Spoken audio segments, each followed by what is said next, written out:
बच्चों, आज हम लोग वर्णिका में जो है कि 5 चैप्टर जो दिया गया हुआ है उसमें से 4 को हम लोग खत्म कर चुके हैं और आज बारी है 5वां का, जिस पाठ का नाम है धरती कब तक घूमेगी।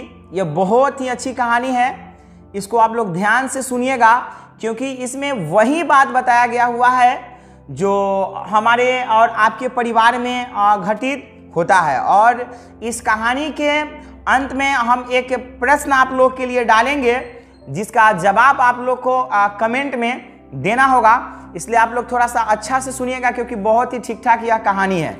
तो चलिए, ये कहानी जो है कि वो साबर दैया के द्वारा लिखा गया है। साबर दैया एक राजस्थानी कहानीकार है, इन्हीं के द्वारा इस पाठ को लिखा गया है और वहीं से इस कहानी को लिया गया हुआ है। तो इस कहानी में बताया गया है एक महिला के बारे में जिसका नाम है सीता। तो चलिए अभी हम लोग बात कर लेते हैं सीता के उस जीवन की बात करते हैं जिस जीवन में उसके साथ सब है, उसके पास सब है, मतलब उसके पास जो है कि उसके पति भी हैं जब सीता के पति जीवित रहते हैं। तो ये बात है सीता की घर की। तो सीता का घर जो है कि एक स्वर्ग सा रहता है जब सीता के पति जीवित रहते हैं। सीता के पास 3 बेटा हैं। उस बेटा में जो है कि सबसे बड़ा वाला जो बेटा है उनका नाम है कैलाश और 2 नंबर वाले का नारायण और 3 नंबर वाले का नाम है विजू। तो सीता के पास जिस समय उसके पति हैं, पति जीवित हैं, तो पति भी हैं, बेटा भी हैं, बहुएं भी हैं और पोता पोती सब है। मतलब वह घर जो है कि जिसको हम लोग कहते हैं भरा फूला, जो हम लोग कहते हैं वो एकदम ठीक ठाक से, मतलब हरियाली भरा हुआ है और एक स्वर्ग के समान वो घर रहता है। सोनी तेरी चाल सोनी वे, लगती कमाल सोनी वे। कोई भी पूजा पाठ या कोई भी त्योहार रहता है तो बड़ी ही धूमधाम से एकदम ठीक ठाक से मनाया जाता है और लोग देख करके अचंभित होते हैं कि सही में यह परिवार बहुत ही अच्छा है। मतलब इस टाइप से लोग जो है कि सोचते हैं उस परिवार के बारे में, इतना ठीक ठाक वो परिवार रहता है। लेकिन कब वह ठीक ठाक वह परिवार रहता है? जब सीता के पति जीवित रहते हैं, वे अपने ही पैसा से, अपने ही खर्च से पूरे परिवार को चलाते हैं। उस समय सब ठीक ठाक रहता है, कहीं से भी कोई गड़बड़ी नहीं रहता है, ये वन का सब चलता है। लेकिन कुछ दिन बाद होता क्या है, सीता के पति का देहांत हो जाता है, मतलब सीता के पति मर जाते हैं। मरने के बाद उस परिवार का जो भी बोझ हो, मतलब परिवार कैसे चलेगा, क्या खर्च है नहीं है, ये सारा चीज जो है कि मतलब भार उसके बेटा, सीता के बेटा लोगों पे पड़ता है। तो पड़ने के बाद अब होता क्या है, वह पहले के कंपैरिजन में जो है कि वह परिवार धीरे धीरे वह थोड़ा जो है कि खराब होते चला जाता है। समय एक ऐसा आता है कि तीनों बेटा में जो है कि आपस में बनता नहीं है और किसी कारणवश लड़ झगड़ करके तीनों जो है कि होता क्या है, सब अपना अलग अलग हो जाता है। अलग अलग होने के बाद जो है कि सीता रहती है किसमें, अपने बड़ा बेटा जो है कैलाश जो है वो कैलाश के पास रहती है। तब तक पराया भाग सब ठीक ठाक चलता है। लेकिन कुछ दिन बाद कहीं ना कहीं से जो है कि कैलाश को ऐसा लगने लगता है कि आखिर में ये माँ है तो सबकी है, बेटा है इसका जो है कि 3 बेटा है, तो फिर इसका जो भी बोझ हो, जो भी खर्च हो, वो हम अकेले लेकर के क्यों चल रहे हैं। इस टाइप की बात उसके दिमाग में उसकी जो वाइफ रहती है वो डालने लगती है। तो कहीं ना कहीं से कैलाश थोड़ा सा डिस्टर्ब हो जाता है और डिस्टर्ब होकर के एक दिन वो अपने भाइयों का बैठक जो है कि बैठाता है। मतलब उसका जो भाई है कैलाश है, सॉरी नारायण है, बिजू है, उस सब को क्या करता है कि कैलाश बुलाता है और बैठ करके मीटिंग करता है कि एक काम करो, आज के बाद जो है कि माँ जितना दिन मेरे यहाँ रहेगी उतना ही दिन तुम्हारे यहाँ भी रहेगी और उतना ही दिन तुम्हारे यहाँ भी रहेंगी। वो अपने दोनों भाइयों से जो है कि कैलाश कहता है। मतलब मिला जुला करके यह बात कि उस समय दिन की बंटवारा कर दिया जाता है। एक भांज जो होता है ना, उस टाइप से माँ को रखने के लिए तीनों भाइयों के बीच में दिन का बंटवारा हो जाता है कि 1 महीना माँ हम में रहेगी, 1 महीना तुम में रहेगी और 1 महीना तुम में रहेगी। वो कैलाश जो है कि अपने दोनों भाइयों से कहता है। इस तरह से जो है कि माँ तीनों में रह भी लेगी और जो है कि माँ का बोझ, मतलब जो भी हो खर्चा सब लोग जो है कि उठाएगा।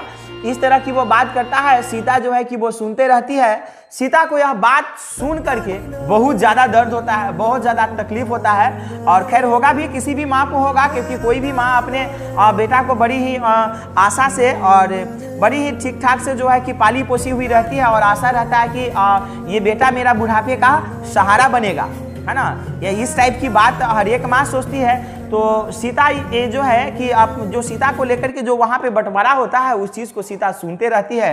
तो सीता को बहुत ज़्यादा तकलीफ होता है, लेकिन फिर भी वो बेचारी करे क्या, कुछ कर भी नहीं पाती उस समय। और क्या करती, सुन करके किसी तरह जो है वह रह जाती है। फिर उसके बाद से जो है कि सीता का जो है कि वो हाल होता है। एक होता है ना बचपन में हम लोग जो खेलते थे कि आई है चिट्ठी आई है, पटने से चिट्ठी आई है, और जिसके पास गिरा देते थे जो चिट्ठी और वो बन जाता था चोर। उसी टाइप का उसका जो है सीता का एक हाल हो जाता है। मतलब 1 महीना उस दरवाजे पे, तो 1 महीना 2 नंबर वाले बेटा के पास, तो 1 महीना छोटा वाला बेटा के पास। इस तरह की उसकी परिस्थिति हो जाता है। बेचारी जिल्लत की जिंदगी जो है कि जीती हुई रहती है। फिर भी किसी तरह से जो है कि कुछ दिन बाद वो एडजस्ट कर लेती है। वह उसी टाइप की जो है कि जिंदगी वो जीने लगती है। अब होता क्या है कि उसके पास भी जो है कि कैलाश है, नारायण है, बिजू है, सबके पास बेटा बेटी सब रहता है, छोटा छोटा रहता है। तो जिसमें सीता जाती है, मतलब जिसका भांज पड़ता है, जिसमें सीता जाती है, उस भांज के जो बच्चे होते हैं वो बहुत ज़्यादा खुश होते हैं यह सोच करके कि दादी अब हम में रहेंगी, हमारे यहाँ आएंगी, दादी के साथ हम लोग खाएंगे, दादी हम लोग को चुटकुला कहानी खिस्सा जो है कि दादी सुनाएंगी और दादी के साथ हम लोग खेलेंगे। यह बात सोच करके उस भांज के बच्चे बहुत ज़्यादा खुश होते हैं। लेकिन उस भांज के जो गार्जियन जो रहते हैं, मतलब उस बच्चे के माता पिता जो रहते हैं, वह नाखुश होते हैं कहीं ना कहीं इस बात को सोच करके कि अब महीना दिन तक जो है कि ये खर्च हमको उठाना पड़ेगा।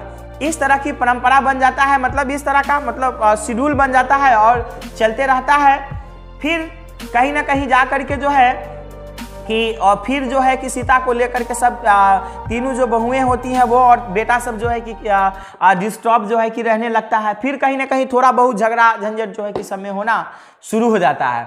अब होता क्या है कि एक बार की बात रहता है कि समय जो है कि मतलब आज जैसे आज जाना है हमको कैलाश से नारायण में जाना है, तो इस टाइप का महीना लग गया हुआ रहता सीता का। लेकिन उस दिन कोई पूजा पाठ रहता है, मतलब पर्व रहता है। तो सीता सोचती है कि आज पूजा है, आज क्यों जाए, आज रह जाते हैं इसी में, कल होकर के जो है कि हम उस बेटा में 2 नंबर वाले बेटा के पास हम चले जाएंगे।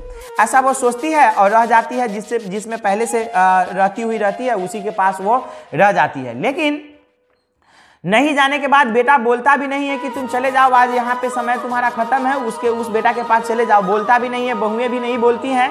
और ये सीता इस सोच से रह जाती है कि आज पर्व है, आज जाएंगे तो ये सबको अच्छा नहीं लगेगा, इसी में रह जाते, यह सोच करके सीता रह जाती है।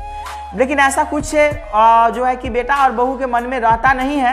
और उस दिन अच्छा खासा पकवान बना हुआ रहता है। जब सीता के सामने जब वह पकवान खाने के लिए कुछ जब मिलता है तो वो जो ठीक ठाक जो पकवान बना हुआ रहता है उसमें से उसको दिया नहीं जाता है, मतलब रूखा सूखा चीज़ बना करके उसके सामने रख दिया जाता है। उस दिन बेचारी को वो पकवान देख करके बहुत ज़्यादा दर्द होता है, बहुत ज़्यादा जो है कि वो दुखी होती है और उसके मन में तरह तरह की ख्याल आने लगता है। वह सोचती है कि जब वे जीवित थे, मतलब अपने पति के बारे में सोचती हैं कि जब वे जीवित थे तो इतना अच्छा अच्छा पकवान बनता था, सब लोग खाता था, किसी को कोई प्रॉब्लम नहीं होता था, कोई दिक्कत वाला बात नहीं था, सब खुश रहता था, यह परिवार हंसता खेलता दिखता था। लेकिन आज वे जब नहीं है तो ये मेरे सामने ये रूखा सूखा जो है कि ये खाना हमारे सामने ये सब डाल दिया है। मतलब यह कि मैं बहुत ज़्यादा बोझ इस सब के सर पे, मैं बहुत ज़्यादा बोझ बन करके रह गई हूँ। इस तरह की वह बात सोचती है और बहुत सारा बात जो बीता हुआ रहता है वो उसको याद आता है। फिर कल होकर के दूसरे बेटा में वो चली जाती है। फिर कहीं ना कहीं जा करके सीता को लेकर के लोग डिस्टर्ब रहने लगता है। तो फिर एक दिन जो है कि कैलाश जो है अपने दोनों भाइयों को एक साथ बुलाता है और बैठाता है और फिर जो है कि वहाँ पे विचार करता है कि एक काम हम लोग करते हैं कि माँ को हम लोग करते क्या है कि माँ को अलग हम लोग कर देते हैं, माँ खुद अपना बना करके खा लेंगी और माँ का माहवारी खर्च जो हुआ, मतलब महीने का जो खर्च हुआ, हम तीनों भाई मिल करके जो है कि 50-50 रुपया मिल करके हम लोग माँ को दे देंगे। और वैसे भी चाय तो हम दे ही देते हैं। देखिएगा इस चीज़ को, है ना। माँ को 50-50 रुपये हम लोग दे देंगे, उससे अपना महीने का खर्च चलाएंगी, और वैसे भी चाय तो हम पिला ही देते हैं। इस टाइप का बात जब उसके बेटा के द्वारा बोला जाता है तो बेचारी सीता को बहुत ज़्यादा दर्द होता है, बहुत ज़्यादा वो चिंतित हो जाती है कि एक बेटा होकर के इस टाइप की बात कर रहा है और मेरा कोई वैल्यू नहीं कर रहा है, और हमको एक बोझ से भी बदतर समझ रहा है कि चाय तो मैं दे ही देता हूँ। इस तरह की बात जो है कि कर रहा है। सीता अपना रूम में बैठी हुई सुनते रहती है, उसको बहुत ज़्यादा तकलीफ होता है। उस दिन बेचारी होता क्या कि बहुत ज़्यादा रोती है, बहुत ज़्यादा रोती है। उस दिन रात भर वो सो नहीं पाती है, बहुत ज़्यादा तड़पती है, रो रो करके अपनी आँख फुलाली हुई रहती है, पूरे लाले लाल हो गया हुआ रहता है।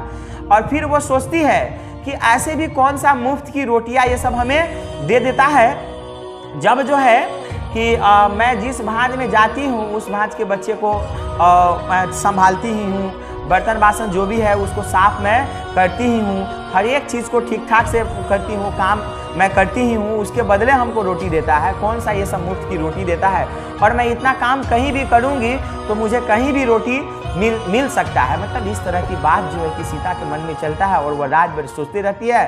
फिर जो है कि वह सुबह में अपने घर को छोड़ करके, वह घर उसको एक काटने सा दौड़ता है, मतलब एक प्रवासनी सी बन करके अपने घर में वह घुटन महसूस करते रहती है। यार जब हद से ज्यादा बढ़ जाता है मामा तो घुटन बन जाता है। मतलब अपने बेटा के चाल चलन या बहू के चाल चलन को देख करके मतलब घुट घुट करके वो जीते रहती है। उस दिन लेकिन होता क्या है, उस दिन की सुबह में वो अपने घर को छोड़ करके जो है कि वो निकल जाती है, और जो है कि वो मतलब निकलते और घूमती हुई जो है कि वो चली जाती है, और वो सोचती है कि इस जमी और आसमां के बीच जो है कि बहुत ज़्यादा यह फासला है, और वह फटाफट उसका कदम जो है कि घर से बाहर निकलता है और आगे की वो जो है कि बढ़ती चली जाती है। और शायद यही कारण है कि साबर दैया के द्वारा इस पाठ का नाम धरती कब तक घूमेगी लिखा मतलब रखा गया हुआ है।